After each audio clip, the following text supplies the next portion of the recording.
આજથી રાજ્યવ્યાપી હેલ્મેટ ઝુંબેશ શરૂ. વડોદરાની સરકારી કર્મચારીઓ પણ પોલીસની રડારમાં. આખો મહિનો ચાલશે ડ્રાઈવ. રાજ્યમાં માર્ગ અકસ્માતોની સંખ્યામાં ઘટાડો કરવા અને ટ્રાફિકના નિયમોનું ચુસ્ત પાલન કરાવવા માટે ગુજરાત પોલીસ સજ્જ થઈ છે. 1 મેથી 31 મે 2026 સુધી સમગ્ર રાજ્યમાં ખાસ હેલ્મેટ ડ્રાઈવ શરૂ કરવામાં આવી છે. આ ઝુંબેશ દરમિયાન માત્ર સામાન્ય જનતા જ નહીં પરંતુ નિયમ તોડનાર સરકારી અધિકારીઓ સામે પણ લાલ આંખ કરવામાં આવશે.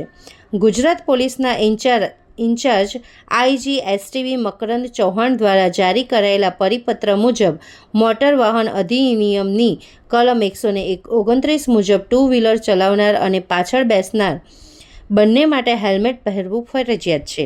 નિયમનો ભંગ કરનાર પાસેથી સ્થળ પર જ દંડ વસૂલ કરવામાં આવશે.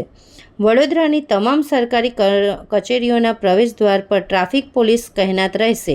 હેલ્મેટ વગર ઓફિસ આવતા કર્મચારીઓ કે અધિકારીઓ સામે કોઈપણ પ્રકારની શરમ રાખ્યા વગર દંડનીય કાર્યવાહી કરવામાં આવી રહ્યો છે. ત્યારે વડોદરા શહેર ટ્રાફિક પોલીસ દ્વારા આજે પોલીસ ભવન અને નર્મદા ભવન ખાતે ચેકિંગ હાથ ધરવામાં આવ્યું હતું અને કેટલાક કર્મચારીઓ વગર હેલ્મેટ નજરે પડતા તેઓ સામે કાર્યવાહી હાથ ધરવામાં આવી હતી. નામદાર ડીજીપી શ્રી ગાંધીનગરનાઓના સૂચના માર્ગદર્શન પ્રમાણે સરકારશ્રી દ્વારા જે સૂચનો કરવામાં આવ્યા છે તે અનુસંધાને આ મહિના દરમિયાન ટ્રાફિકની હેલ્મેટની ડ્રાઈવ રાખવામાં આવી છે.